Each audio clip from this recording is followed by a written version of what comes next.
This is the last lesson in Class 5, and this is really kind of to tell you a few things that you need to know to be a really sort of expert user.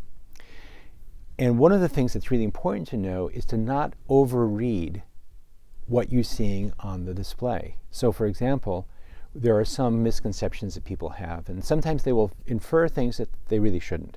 For instance, as we can see in these two examples, we have the Google Friend Connect, and there's a little Google logo there. Do you see that? Now, this is a service provided by Google to allow people to do various things, to allow them to make connections. As you can see on the one on the right, Google Custom Search is another tool that Google provides to allow people to search within. Just as with the site : operator, you can search within a site. This is a way for people to put that as a service for their users on their website. So it's very cool, very neat, but it also does not imply that Google is supporting or vetting or authorizing the content of that site.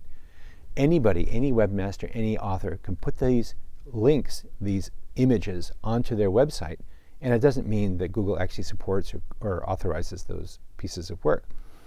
So you'll see this often, where a logo will be used on a web page or on a website, and you have to check to make sure that the writer, the person creating that website, actually is authorized to use that logo.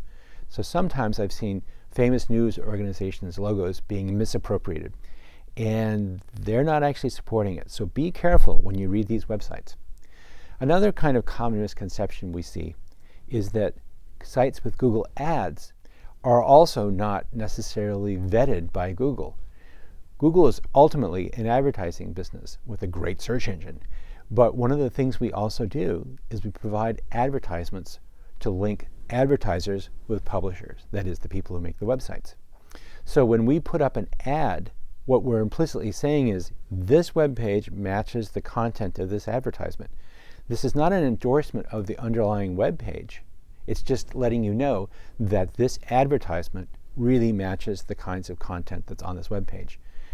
It's separate. It's just like any advertising anywhere in the world. It's just a service that's provided to the readers.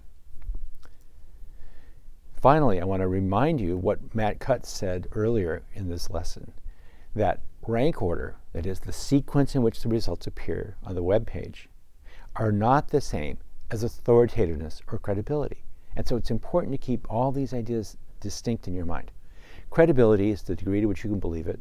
Authoritativeness is the degree to which a particular result, a particular web page, speaks with authority.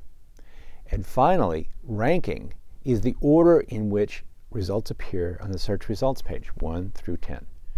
We rank them in order of the results that seem to fit your query best. It's not the same as saying number 1 is the most credible result, or number 2 is the second most authoritative result.